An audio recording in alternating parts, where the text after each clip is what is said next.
Hello and welcome to the Talking Law podcast from Women in the Law UK.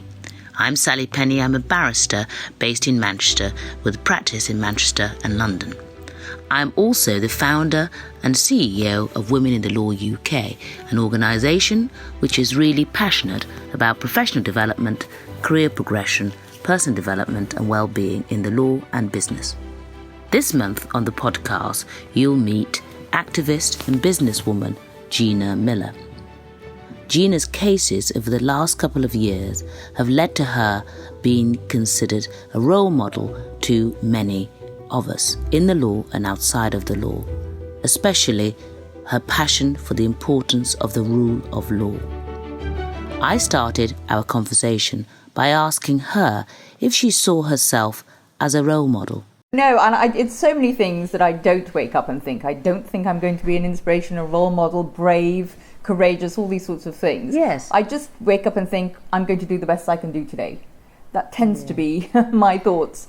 And try and bring some sort of humanity and kindness in places where we seem to have lost them. Yes. And those are about my only thoughts as I wake up. And then its second thought tends to be, well, to gear myself up knowing that there'll be some abuse coming from some direction that day. Yeah. Because when you stand up, and I found over 30 years of campaigning that when you are making a difference, there are those who feel threatened by it. Yes. And will therefore seek to silence you or to diminish your voice. And it's then getting my mindset, my head and my heart in the right place to know I'm doing what I do because I believe it's right, and I won't let others define my voice or who I am, where I am and what I'm doing, which they often will try to do, yes. Especially if you have a voice that's making a difference. Absolutely. I mean, we know you because of the Brexit case, and I hate using that term, or the Brexit cases, but really you have spent your career and your life fighting for the importance of the rule of law and the importance of the rule of law. And I just wondered, where does that sort of motivation originate? I think it's both nature and nurture. I think I was born this girl or a woman who always has or had growing up and even now a very strong sense of justice. Yeah. I hate bad things being done to people, innocent people. So a strong sense of justice is something that I think I was just born with. And then that was honed by my father. Yes. But growing up with somebody who was very politically aware, and I don't mean a big P, I mean small p, but also very socially minded, very much a social justice campaigner through his entire life. So having him as my father from a very early age talking to me about the importance of the rule of law was formative. And then when I came to the UK and started studying, I also fell in love with history.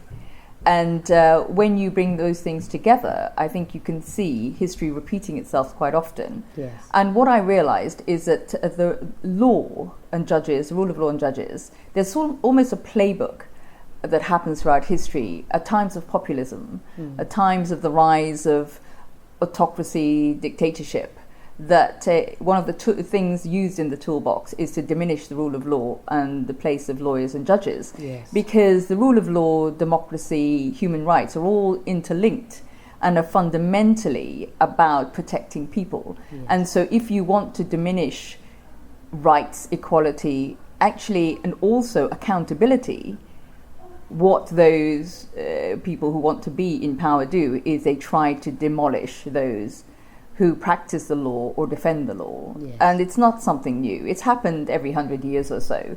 So I'm very alert to that. I'm very alert to how important the rule of law is and the practitioners in the rule of law are to the stability of our society. Yeah. I mean, do you wish you'd been a lawyer? Well, I studied. I always wanted to be a lawyer. Yes. I mean, I always wanted to follow in my father's footsteps, and it was sort of almost ready-made for me to go back and take on his practice. But once I'd grown up in England, this was my home. Yeah. And I wanted to, and I studied law, and I was about to take my finals. Yes, I read that. And I, it's the only thing I ever dreamt of being.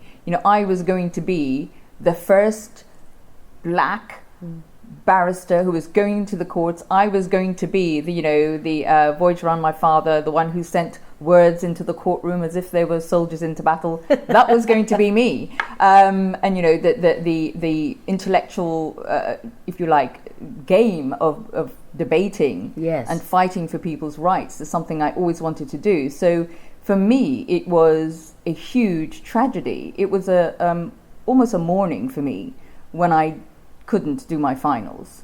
And I was faced with this terrible dilemma in that I could have, because I was attacked on campus and I was brutally attacked, sexually attacked, and I couldn't take my finals. And the university at the time, because I was on course for a first, offered to sort of bury the incident by awarding me my degree. And my dilemma was, could I accept that? And I think my sense of justice, I just couldn't. I couldn't bring myself to take something that I hadn't earned. So I said no, and always thought I would go back to the law. So the ironies of finding myself in the Supreme Court twice. Yes. But also, there's bittersweetness in life. And unbeknownst to my university, because it's all changed, they awarded me a honorary degree of law on the month 30 years later to the month that I should have actually got my degree. Wow. They didn't know it. And I said that in my speech when I accepted my honorary degree, and it brought tears to so many people in the audience. Oh my But gosh. to me, that was one of the most emotional times, apart from having my 3 children, was actually getting that honorary degree. Oh my gosh. That is emotional. It was hugely. Wow. And of course they didn't know. They had no idea. No. Because of course many would have just accepted, the degree and gone off. And I think that's a testament to who you are. I just think you have to earn what you get, and it's happened throughout my life, and I just have to be comfortable and be able to be comfortable with who I am, what I have, and do I deserve it. So that's just something that is me. Yeah. Can I ask you then about some of your legal cases? The 2 we know well of, but the Brexit case, the first Brexit case, and the second, really. Why did you bring them? Because I was frightened. The first case, I was very concerned that if it had gone through and the royal prerogative had been used on the domestic plane, that would completely change the power that sits in our Prime Minister and the executive. Because that would mean that you could use it on the domestic plane to change individual rights. The way we live, work, exist would be at the behest of a Prime Minister and an executive without parliamentary scrutiny, without primary legislation. So it's a fundamental shifting of power. And I couldn't understand why the opposition, why other people weren't speaking up about this, because it seemed to me such a obvious outcome of the actions that the Prime Minister was going to take. And the only conclusion that I could come to in my mind was firstly that perhaps the opposition weren't aware of it, or may have seen themselves benefit from it if they were to come to power. And then the other thing I thought was, in a febrile environment, which it was, maybe they were just too afraid. People were afraid to speak up. And I naively thought that if I did, others would join me. I never envisaged that I was going to be the only claimant in that case. In my case, never. I thought I'll sort of, the thought of brave did strike me at that point. I thought, look, I'll put it up. We'll do this. It'll be all about the black and white letter of the law. We'll keep out all the politics, all about Brexit. It'll just be about parliamentary sovereignty. People will understand that on both sides, any side of the argument, because that's what everyone's talking about. So I thought I would put my name to it and others would join me. So I thought academics, business people, politicians, opposition. I never envisaged I was going to be on my own. I must say, in the second case, or the latter case, the Prorogation case, seeing you on television when they were streamed live as a lone figure in blue, what was astonishing, and it was visibly a shock for the country in many ways, but in others also, the advocates, of course, were all men, and the only woman that we could see, I know there were women solicitors from Mishcons sitting on the second row, because I think one of them assisted, actually, Lord Panic. But, that was a visibly lonely figure. Has it been a lonely figure? Because you have received a huge amount of threats, abuse, online and off. Has it been lonely, and how have you coped with it? It has been lonely at times, but I think I'm a bit of a fatalist, and I think, of course, it was going to be me, because it's almost as though 20-odd, 30 years of campaigning sort of led me to this point, Yes. where I was strong enough and know myself enough and have confidence enough in what I do to not be distracted, because the abuse is horrendous. Mm. It has shown me a society that I didn't know existed in Britain, or I presumed only existed in a very small number, or amongst a very small number of people in the very, very fringes of our society. Yeah. You know, the three most common are that as a woman of colour, it's not my place. I should be grateful to be in the country. The second one is that I can't be intelligent enough. It must be that there are men behind me pulling my strings, because I couldn't possibly be bright enough to have brought this case or thought of it. Nonsense. And the third is that it can't be my money. That again, it must be that I'm somehow this sort of puppet of other individuals. And all three are completely incorrect, and it is the majority of it my money, my thinking, my case. But I've also noticed something changed between the first case and the second case. In the first case, I think there was an element of shock and surprise and almost pride in a way, though, that as a woman I was standing up. By the time we came around to the second case, it was all vitriol. It was all vitriol.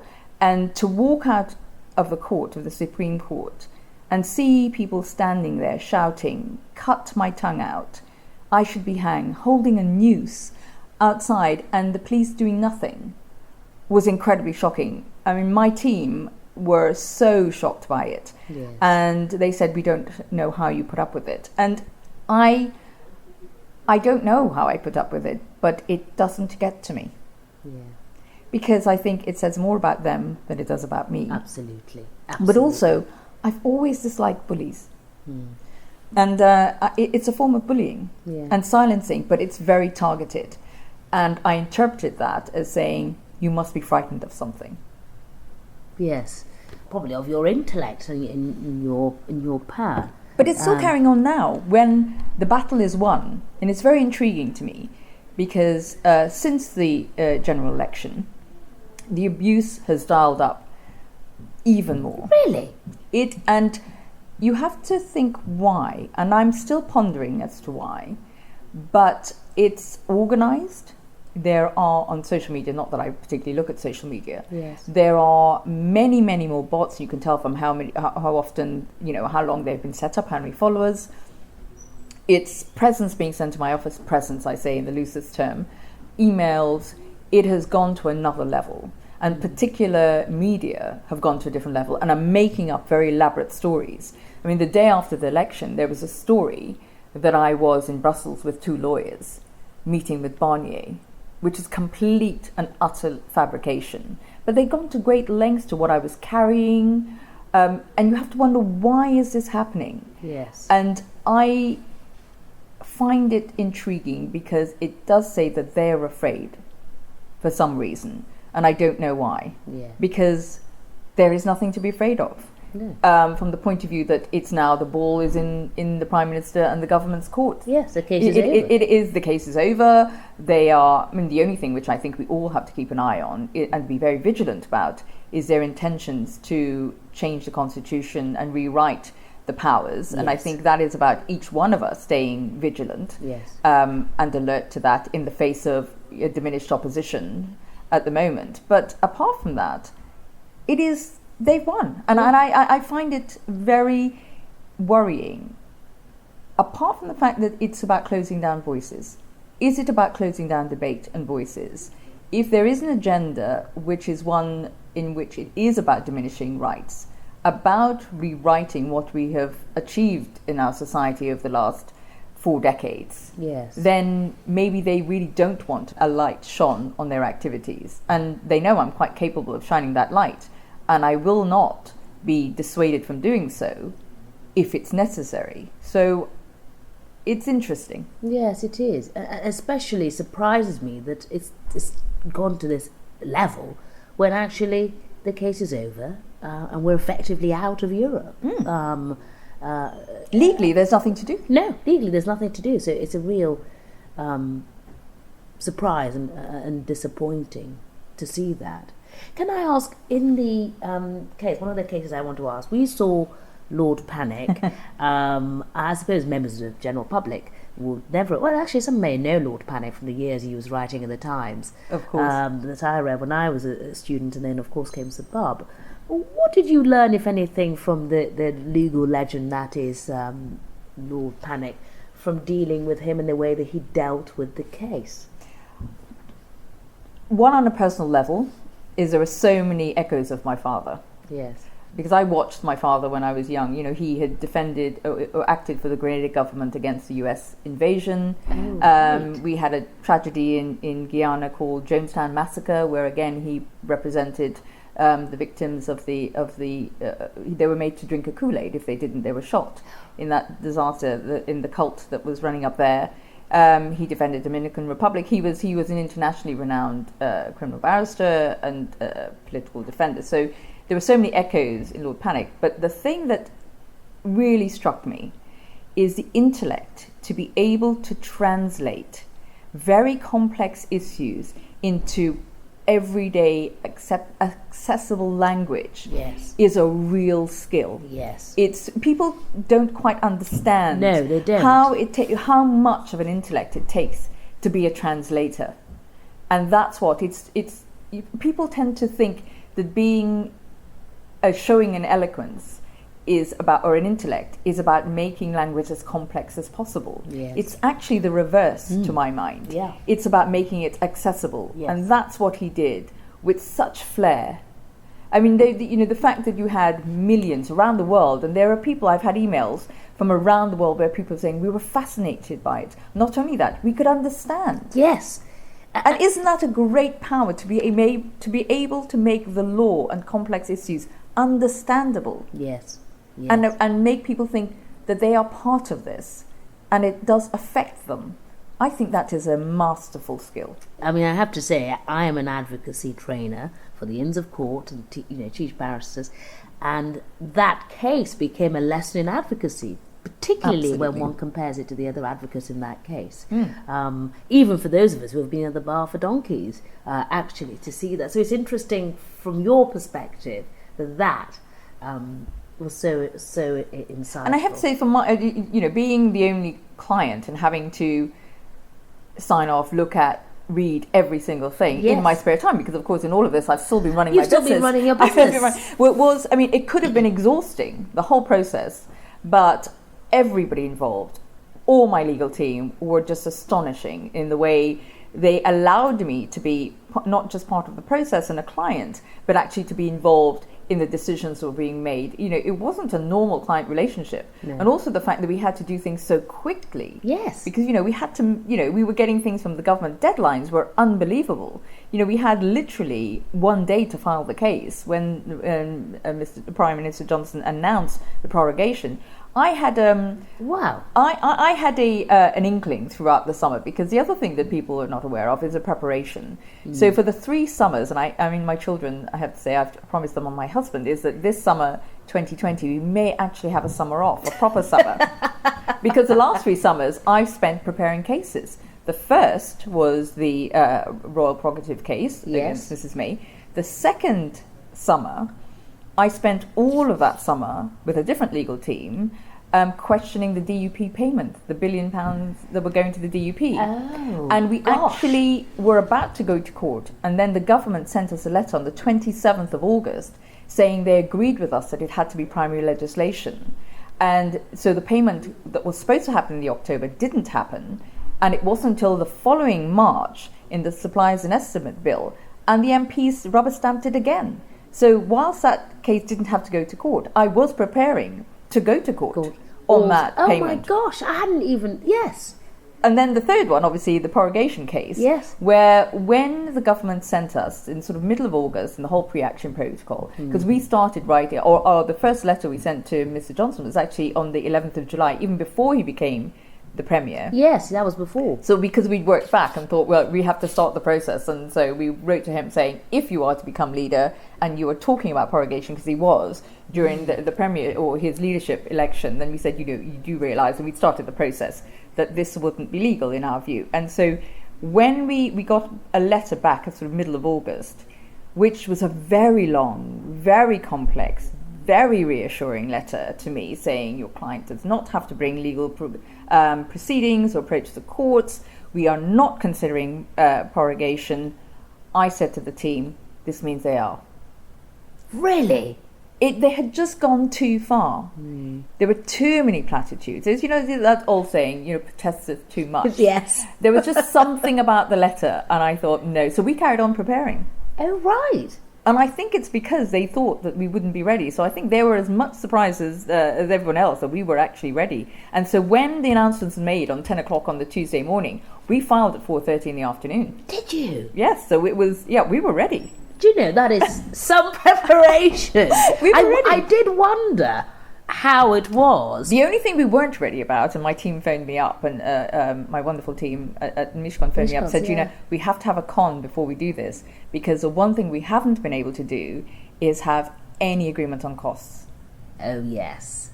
They said, you're filing, we have no cost agreement, and the government may not agree one to try and put you off the case. What are we going to do? And I said, well, we're just going to go ahead. And I think I jokingly said in the call to them, what is he going to do? Put me in prison? He could try, because I'm not paying any costs. I said, this is a public interest case, and they can try. And they sort of, at times like that, I think they sort of bolted me being inclined and said, that's not funny. And I said, well, let's see. We'll file. Yeah. Wow. Oh my God. They did eventually then afterwards. We did agree costs, but at the time of filing, we hadn't. Oh my goodness. Well, can I ask you about some positive things? Your book came out last year. Yes. Which is amazing. Oh, thank you. And in fact, I've forgotten to bring it to be signed, foolishly. But I wanted to ask you really why you wrote the book, how long it took you, and because it's quite personal. Well, after the first case, I was approached by quite a few publishers who were intrigued as to who I was, and it seemed as though I'd popped up from nowhere, and they were saying lots and lots of people would be really interested, and then they wanted me to write a book about the case, and I thought, how boring. Yes, exactly. Why is anyone really going to want to? Or then a book about Brexit. And again, I thought, oh no. And I've always been very engaged with young people, and I speak a lot of sixth forms, a lot of universities, law students, social services, because I was at the Centre for Social Justice for 2 years, and I've been a campaigner for very, very many years. So I've been speaking to young people for a long time. Yeah. But something happened after Brexit. I noticed when I was going around talking to young people, especially young women, that there was a new type of fragility, a new worry about their future, about the pressure they were feeling, about having to juggle careers, be successful, be good at everything. There was a new type of anxiety about having to be successful. And yes, somebody said to me, one of them said to me, if only there was a book that didn't make us feel worse. And I said, what do you mean about that? And they said, well, there are so many books out there about being superwomen, about being successful. And when you read them, these women are so untouchable and are so successful, it makes you feel worse. Yes. And I thought, well, I can write a book about being honest, about failing, but about showing that it's okay to fail and pick yourself up. That real strength is about the picking yourself up, not about being successful necessarily. Yes. So I thought that's what I'm going to do. So I approached several publishers, and they said no. They were very formulaic, if you like, in the book that I needed to write. Yes. And I luckily found a publisher who said, well, you can write the book you want to write. Wow. And then lawyers came in again, because when I did the first draft, and the publishers saw it, they said, Gina, we're not sure we're going to get this through the lawyers. In 2 chapters in particular. Oh, yes. Yes. And so I had a bit of a battle, and so then had to find a huge amount of evidence, and so we have files about my special needs daughter, but also about the chapter on domestic violence, to ensure that if anyone came after me, my ex, and we had the evidence. And, that was because I wanted to be, again, there was this belief that somehow I got there by magic, or it was easy, or that women who are seen to be strong can't have failed at anything. Yeah. And I wanted to say that actually strength is something that you learn through life. It doesn't necessarily happen overnight. But also is that sometimes people can be envious of the fact that you're strong and try to break you. Yeah. Be it in the place of work or in relationships. Yes. The very thing that they admire about you, they can feel threatened by, and then systematically go about trying to break. Yes. And it's about power and ownership and all these issues. So I wanted to talk about that. And domestic violence is something, if I say that, I'm a victim of domestic violence, most people think, don't be silly. It's silly women or stupid women or uneducated women or poor women who go through domestic violence. It can't be somebody who is together and strong as they see it. Yes.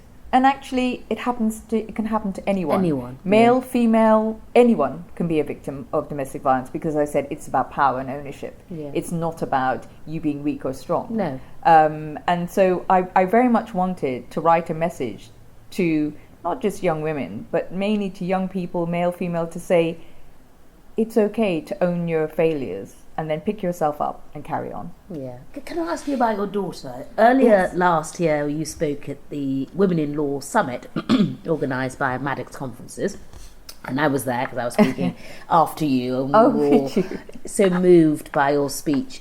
But you talked there about your daughter, who has my eldest daughter. Your eldest daughter, and I just wondered if you can just share a little about that. Really, how did you feel? I have a son who has issues, and so as a mother, there's always that constant, you feel like a failure, you're not doing enough.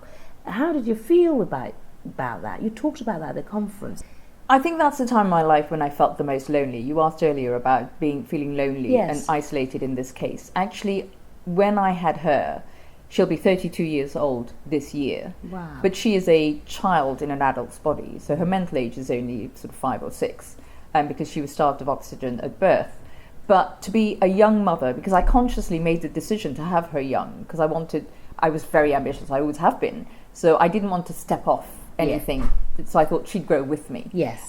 Because I wanted to have a child or children, as much as having a career. It was very much, it wasn't one or the other to me ever. Yeah. But at that time, the attitude to a young baby born with special needs was to be put in an institution. And I was told, all the advice from specialists, from everyone, from even her father and his family, were that she should be in a home. And to be, as a young mother, being told you have to give up your child. Even my parents, even my mother was encouraging me, because she thought it would be too much of a burden on me to bring up this child. And the toll on then my marriage, and I was completely on my own. And that's when I felt most isolated, because I had to fight the system, I had to fight the medical profession, I had to fight the legal profession, because people wanted to take her away from me. And that's when I started using the law, because I started fighting for my right to keep her. Yes. And for special needs children to have access to special education. But that is when I really discovered not just my own strength and my own resilience. Yes.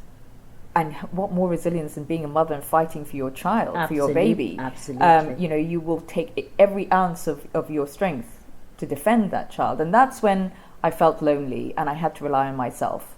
And there were really, really dark times for me at that point. But, I'd put her to bed and see her sleeping, and, that smell of your baby and that little cut. I would have done anything for her. Wow. And I did. Yeah, you did. You did. I mean, that is amazing. And what about juggling motherhood? Oh, you always feel guilty. Yeah. There is this whole idea that you don't. Yes. You do. Yeah. You do. And you have to I always say, when I talk to younger mothers now, I say you have to be kind to yourself. We're not very good at being kind to ourselves. No. We go around feeling guilty from one thing to the next and trying to be, and if you're anything like me, I'm sure many of them, we're also quite perfectionists as well. Oh, yes. So we have to sort of give ourselves a bit of space, and I sort of prioritize. What I've learned to do is try and prioritize and think, okay, these are the things I'm going to do better than others. But the guilt never goes away. No. I'm so pleased you said that. But also, it's also this whole myth of work-life balance and what what is the perfect way of doing things. I just think there is no such thing. I mean, when I had my younger two, who are now 14 and 12, I remember there was this Gina Ford book on, and all these baby books. I think you should just burn them all. Yeah. Because, what you have to do is listen to your own voice, listen to your own heart, and you know your children better than anything else. And the most important thing, I can tell you this with my children, and I also speak with a lot of young children, so I know how they feel about their parents who work, is as long as they feel loved, the two socks don't have to match. Yes, here. They just want to feel that they're loved and secured. And that has nothing to do with the amount of time you spend with them. It's about how you make them feel about themselves. Yes. And how close they feel to you. If they feel your love, they are loved. Yeah. It's not about how much time you spend with them. No. Oh gosh, that's such great advice. But just on the well-being, what do you do for well-being? You look great. I have no idea. I'm not very good at anything even in particular. jeans. And I'm thinking, 3 kids. Why can't I look like that? I don't stop a lot. I'm very, very fortunate that I don't need a lot of sleep. So I do work a lot, and I found a way of fitting in with them and my work, and then I work at night. It's just the way I am. Yes. So it's finding your own rhythm. But I do find time to laugh. So we play games a lot. We watch comedies and silly things. We go and spend time together. Going to plays. I think plays are wonderful, but watching silly films. I think finding time to laugh with each other and be silly. Yeah. The childlike part of you is something that keeps you young. Yes. So you don't have to be childish, but childlike, I think. And the small pleasures are really important. I don't really spend a lot of time outlaying money to go and do things. I don't, there's no point me buying a gym membership. I'll never use it. There's just no point me buying it. There's no point me trying to go to a spa or facials or anything else. I just literally will never find the time. So, I say to anybody, don't give me these things as presents because I'm never going to use them. So, but what I will do is find time to have, a lovely cup of coffee or tea and listen to an audiobook because I haven't got the time to always read things. Oh yes, that's me. Or walk. I love walking, and just finding time. And it doesn't have to be that long, but you do have to find time for yourself. I'm not very good at it, so I'm not the one to tell others. No, but I do think you need to find, because you need to look after yourself. If you're going to be a fighter, if you're going to be a campaigner, you are the tool. Yeah. So you have to look after yourself, and I've learnt that. I've not always been good at it. I'm only learning myself how to be better at that. But if you want to fight on, you've got to look after yourself. Absolutely. That is a lesson I've learned. Yeah, that's an important one as well. And lots of water. Water is so important. Oh yes, I'm going to go reach for some now. This year you received a Lifetime Achievement Award from the Diversity Legal Awards, which are the only awards. Oh, that was so lovely. And I missed it, sadly, because I was somewhere else. But I wondered how that felt to receive such a... because those awards are, have tough categories, loads of people nominated, and that particular one is a special award with, many great people before you. How did it feel to receive that? I don't know if you received many awards. I don't, but it was such a surprise to me. But the evening itself was bittersweet. The reason I say that is that it was an extraordinary thing. As you say, I don't tend to get many awards, so it was just such a surprise. So the surprised element of it was extraordinary because I had no idea. But the evening itself, I found the room was full of so much talent. Yes. And the bitter bit of the bittersweet was, I thought, why are these individuals separate from just the professional awards? Yeah. Why is there a need for separate awards? Yes. I thought it's such a shame after all these years that we still have to have a separate award, that many of the people in the room there should have been side by side with any category in any of the awards that happen in mainstream legal profession, in wealth management. They shouldn't have been separate. So that's when I felt it was a shame.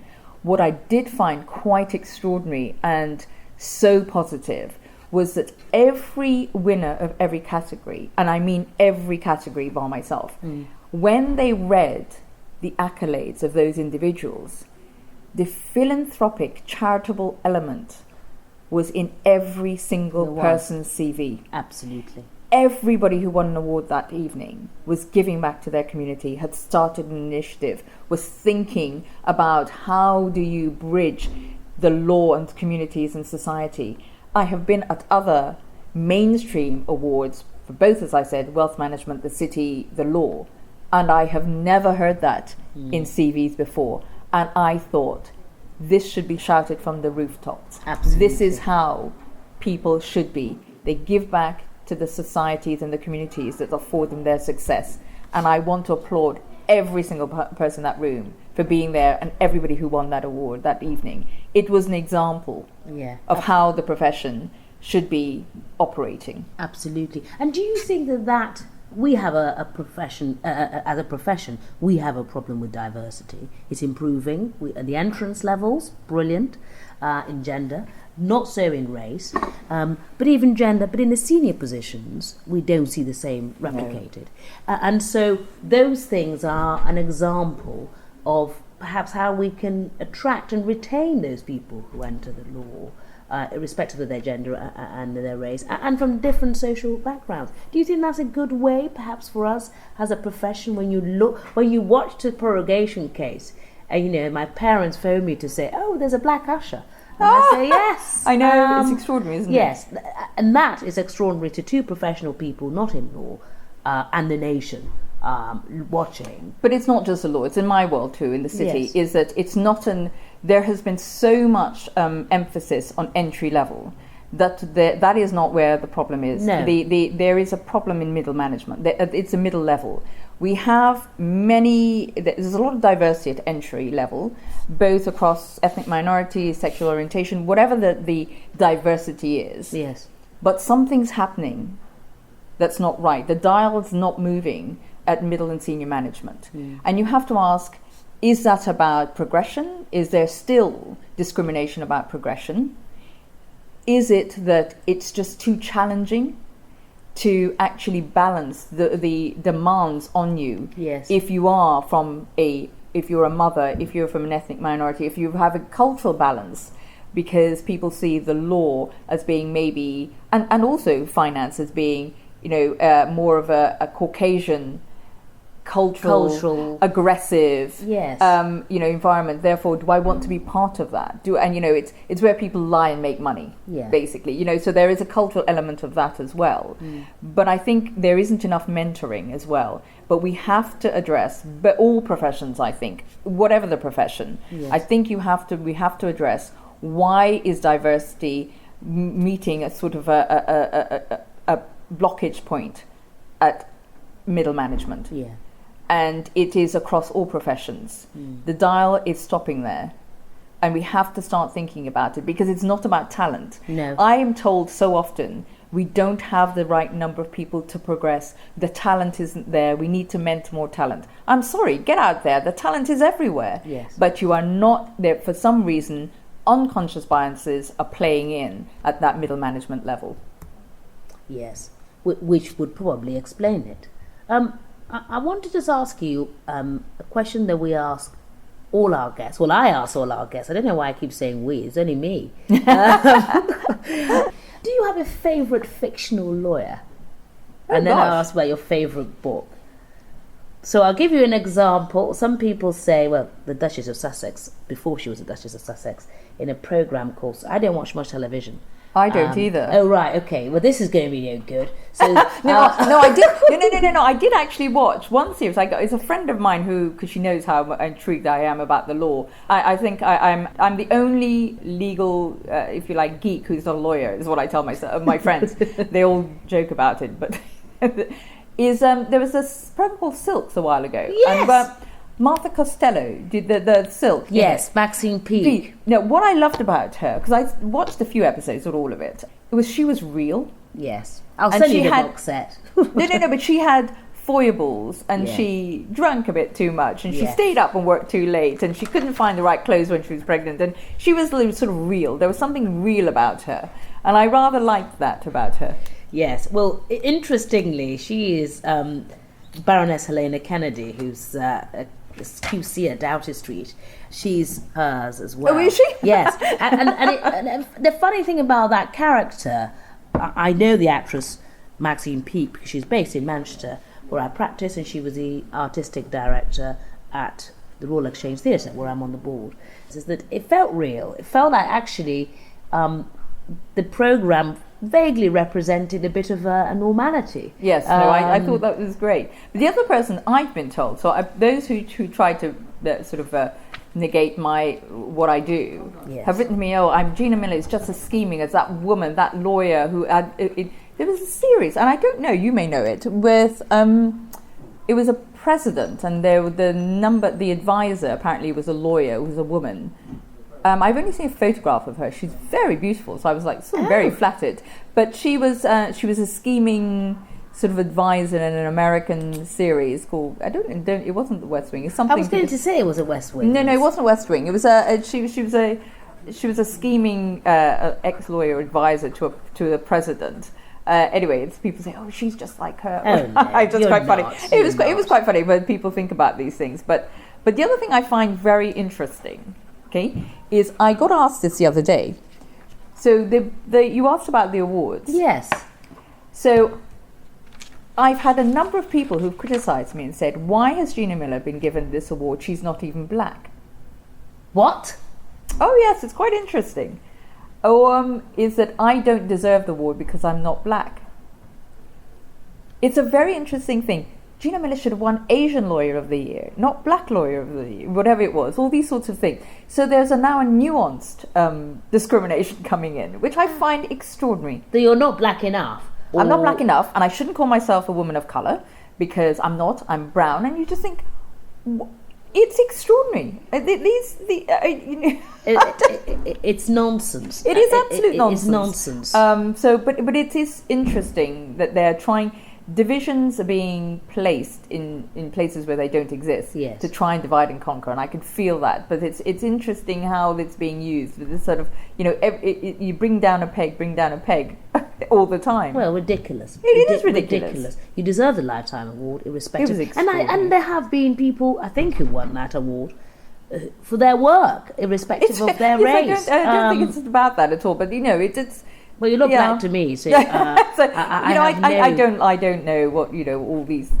I always say that it's always about competency and respect and achievement. You judge people on that. That's what you should judge people on. I wholly agree with you, and it's a nonsense to be bringing that as an issue, quite frankly. You have to tell me who, off the record. You mentioned before that you listen to a lot of audio. Audible's excellent. Well, I've started to. Yes, well, because I set up a book club. In fact, we have a book club in Women in the Law. Your book's coming out. But I wondered if you've got a favourite book, or a book that perhaps has changed your life. I don't often have time to read, I have to admit. So I get slightly impatient with books. So I tend to read more pamphlets and academic papers, and so I read a lot of papers and sort of try to understand what's happening in the world from as prismatic a perspective as I can. So I'll read something about anthropology, I'll read something about what's happening in technology, what's happening with agri-foods, and so I want to know what's going on in the world. But two books that I've revisited on several occasions, and really, I suppose, made an impression on me when I read them. The first one was when I was a teenager. It was The Count of Monte Cristo. Oh, yes. There is so much in that book, and if you read it again, it is actually a book about human emotions and revenge, and it teaches you a lot. And not only that, it's so beautifully written, but it's an extraordinary book. And the other one, which I have to say, quite frightening, echoes in the book if you read it now, and I started reading it on Christmas holidays, was The Tale of Two Cities. Yes, that's another favourite. Do you know, the character of Robespierre is quite interesting against the backdrop of where we are in our history at the moment. But The Tale of Two Cities has many echoes. I think people should read it again. They're very good choices, actually. I haven't read either of those for a very long time. They're interesting books. Yeah, really interesting, actually. Because at the time of the writers, both Dickens and, when we were at a revolutionary time in our history. And I think we are at a revolutionary time in our history again. Again, yeah. Gosh, that's really got me thinking. I'll have to read it. Gina Miller, finally, can I ask you what's next? What would you like to do next? You're still running your businesses. You're a highly successful businesswoman, a mother, and you've changed our history. The history books are written. I just wondered, what's next? I mean, apart from planning on a summer, a legal-free summer holiday. Well, I will go back to doing some of the campaigns I'd put on a back burner, because I only ever thought it'd be a year. I think, like most of us, we thought it'd be a year, and then 3.5 years later, here we are. Yes. So I suppose that some are ongoing and will be much, much longer timelines, and some will be shorter. But the one with the longer timelines, I do believe that around the Western world, modern democracies, one of the things we haven't got right is our form of economics. So trickle-down economics has done more harm than good, from my point of view. The whole pursuit of profit, the aggressive pursuit of profit, has not helped us as a society. So the idea of responsible capitalism is something that I'm going to carry on campaigning. I'd already started before. The idea that we actually should have a triple bottom line rather than just be judged on profit, but the idea of people, profit and planet being a legal requirement for corporates and corporate governance is something I think it would put us in a better place as a society than just the pursuit of profit. So that's a much longer term and much more international campaign, but that's something I'm very interested in pursuing. Yes. The second one is, and we will visit it, I think, carry on the conversation in the UK, is it time now for a partially codified constitution? Yes. I think it's something that we will carry on talking about. That goes hand in hand with the whole idea of deliberative democracy. Do we need to have something that's halfway between direct democracy and a representative democracy? And again, that is more of a global debate, because other countries are experiencing what we're experiencing too. And then purely on a domestic front, I will carry on, because unfortunately all the things I fought for with my daughter, the advances of respect for young people, children with special needs, because of our lack of funding, we are finding that, or I'm hearing, that a lot of those advances are being reversed. And we have a lot of problems of people with young adults with special needs being locked away, being denied their human rights, being denied access to education, and then domestic violence. There is a alarming increase in violence against women. Yes. Young women on university campuses, in clubs. There is use of drugs against women is increasing, and a lot of this is happening sort of under the radar. Absolutely. Gina Miller, thank you so much for talking law on the Talking Law podcast. It's been a pleasure. Absolute pleasure. And wonderful to meet you, and please don't stop. Oh, I don't have any intention of stopping anytime soon. A huge thank you to Gina Miller for taking time to meet with me. And a big thank you to you as well for listening to Talking Law podcast. Please do rate and review our podcast, as it makes such a difference in helping other people find us. And thank you for all the lovely messages that are sent to me from people all over the world who find this, my podcast, inspirational. Please keep them coming over to me. I'm on Twitter, LinkedIn, Instagram. On the next episode, you're going to hear my conversation with criminal barrister Robert Rinder, also known as Judge Rinder, from the ITV programme. Until then, please do check in and see what we're up to at womeninthelawuk.com, or pick up a copy of my book, Talking Law, which is now available on the website, or you can search for it on Amazon. All proceeds go to my 5 named charities. Others coming up on this podcast are the Secret Barrister, Gillian Long, the in-house counsel for Nicholson plc, the makers of Vimto, and the spider brooch-wearing, girly SWAT superhero, Baroness Hale of Richmond.